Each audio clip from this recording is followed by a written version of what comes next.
A whisper spanning millennia echoes in our souls, where desires never sleep, where we tirelessly pursue endless peaks, only to realize that upon reaching one summit, another peak awaits.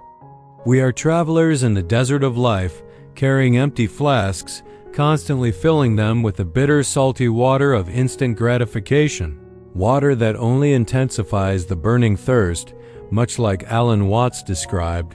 We are forever stuck in the loop of seeking something to achieve, a final goal, an absolute rest. But sadly, each time we touch a desire, it springs up more vigorously, like a greedy fire being fueled. We call this life, we call it development, but deep in the heart, it is unending dissatisfaction, a desperate effort to find an exit, to find complete peace. In this labyrinth of desires, a path was opened thousands of years ago, a promise of liberation from the vicious cycle of birth and death. This is the essence of Buddhism, and from it, a deep, powerful, and unique current developed, named Fen Tang or Zen. Zen is not a doctrine to be studied nor a religion to be blindly followed, but an experience, a homecoming where there is nothing left to seek, because completeness has always been here in this moment, in this very breath. Let us embark together on a journey to explore the core of Zen, where stillness is no longer the goal but the starting point, where thirst is quenched not by drinking more water, but by realizing that we have always been sufficient, always whole. The journey to the source and the influence of tea fragrance Zen, originating in India, traveled and grew into Chan in China.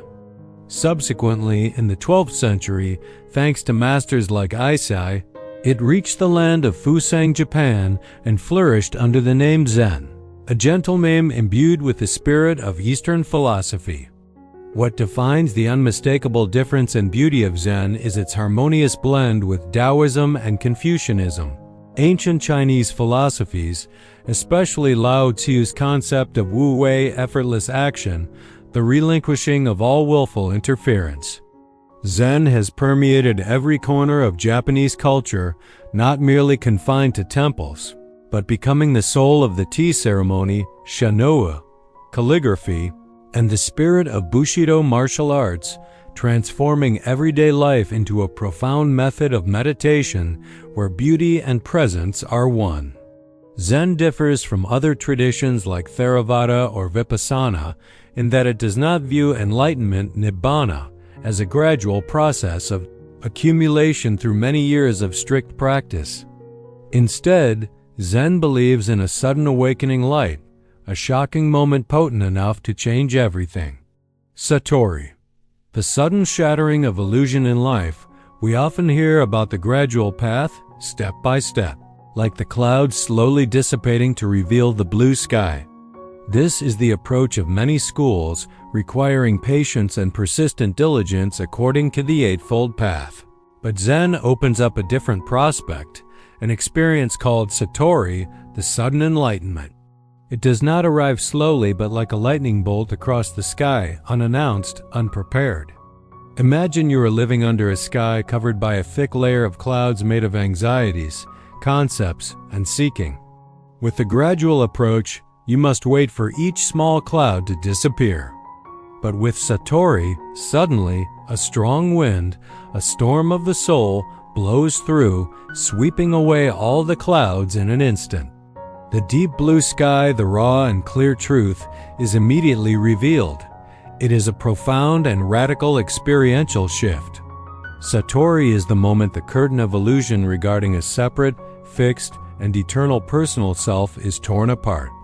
It is not a thought or an intellectual conclusion, but a direct realization of the true nature of existence, so deep that all sense of separation collapses. It is like a mirror reflecting the ego being shattered, and the fragments no longer reflect any distorted image. The water becomes transparent, the matrix is unveiled, and what has been seen can never be forgotten. Satori is the starting point, the key that unlocks the door to complete liberation. The eclipsed present and the art of Ichigo Ichiso, where should we begin to welcome this light of Satori? The starting point of Zen is always the present moment, because all life, All experience, all emotion can only occur here and now. At this point, Zen harmonizes with Taoism and Stoicism, where Marcus Aurelius once reminded us that the present is the only gift we possess, and that clinging to the past or worrying about the future are merely activities that obscure the truth. Reality always unfolds in this moment, but our mind, that superb machine of analysis and anxiety, erects a massive barrier, an invisible wall between the world and the so-called illusory self. It is the master of analysis, planning, and imagination, useful tools for survival, but shackles that sever us from the direct experience of life. We are trapped in concepts, judgments, and stories about what happened or what will happen, causing the true, clear, undistorted present moment to shrink. Alan Watts painfully described that when life is empty of the past and uncertain of the future, that void is filled by the present, yet it is minimized to a thin dividing line, an instant not long enough for anything to truly happen. Zen seeks to expand that fragile moment, to make it whole and stable. This means letting go of everything that obscures it, clearing the sky of the mind, such as through the traditional Japanese tea ceremony, Shan-nu. In Shan-nu, participants are completely immersed in every movement, every breath, honoring this moment as unique and never to be repeated. That is the spirit of Ichigo Ichi, a once-in-a-lifetime encounter, an unrepeatable moment. It is in that absolute presence that Satori can explode. But the big question remains: how to achieve this sudden awakening when willful effort seems to be the enemy? When you seek, you lose. The first and most obvious thing we should not do is seek enlightenment and try to grasp it.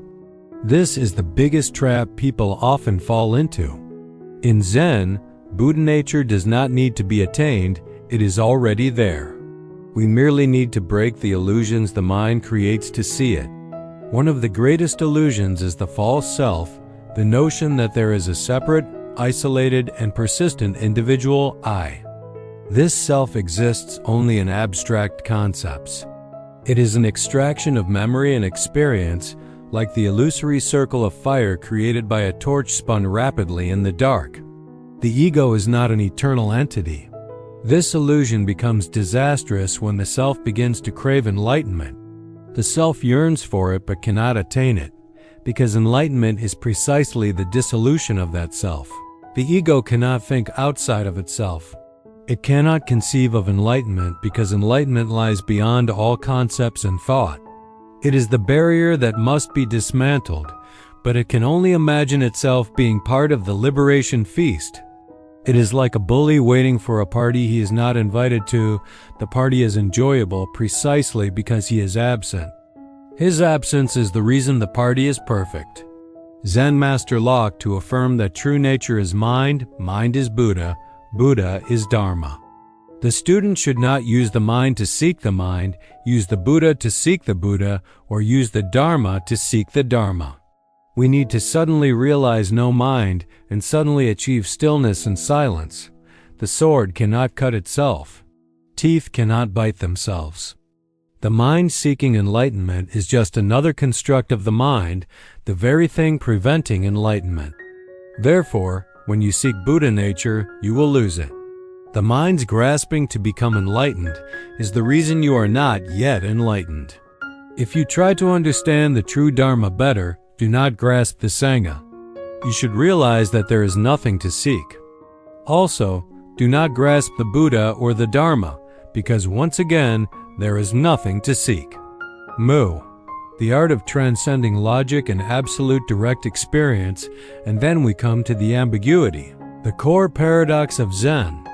After exploring the concept of the illusory ego, the nature of the present, and the futility of seeking, now, to put it all into practice, we must forget everything we just discussed.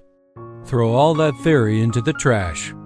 It's like having studied how a television works, about the electronic circuits, but now we are preparing to sit down and watch it. These two things are completely different.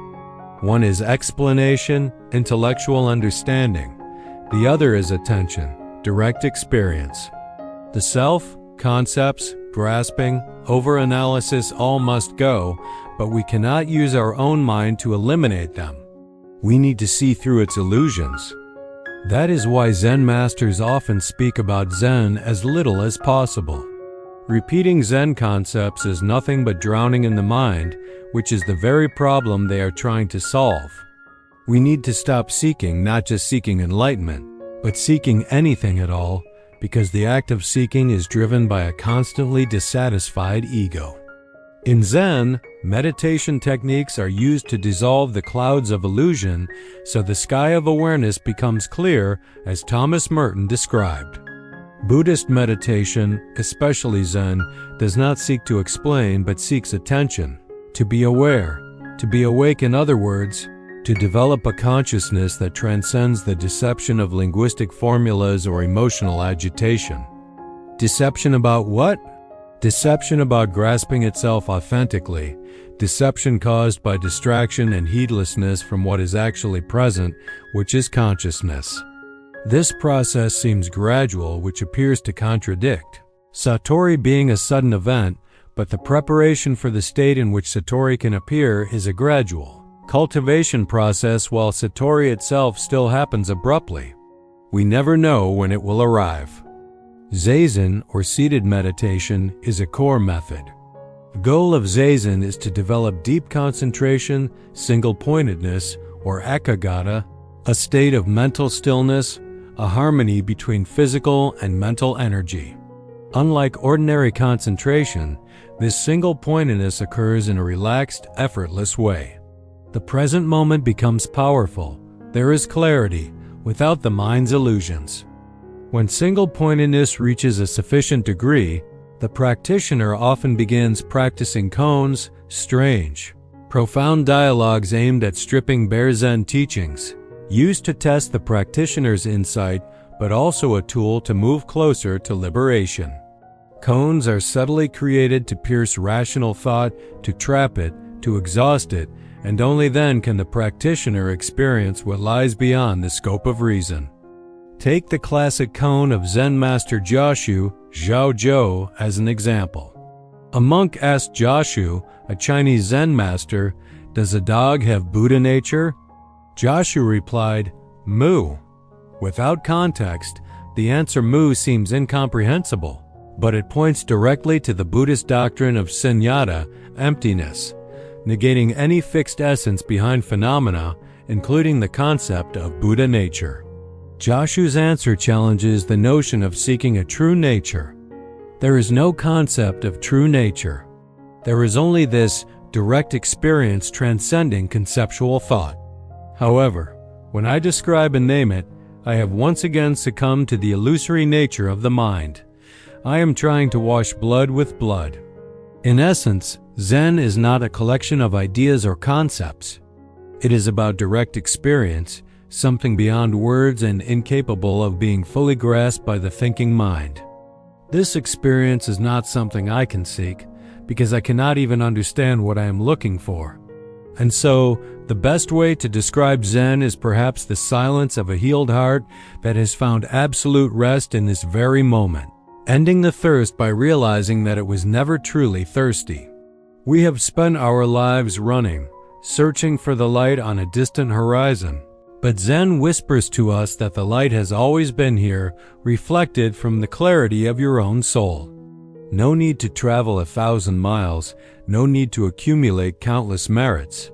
Just stop, let go of the self that is trying to do everything, let go of the craving to become someone better, wiser, let go of the need to find the ultimate, because ultimately, Zen is the absolute surrender of all seeking. When you let go of the empty flask, you will realize you are standing in the ocean of completeness.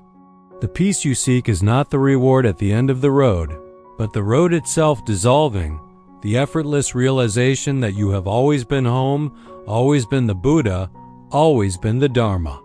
If there is an absolute healing, it is Satori, the awakening that separation, pain, and dissatisfaction are just the dreams of a sleeping mind. Take this deep breath, feel the complete presence, and let all concepts dissolve. In that moment, you will see Mu Zen has begun, where there is nothing left to seek.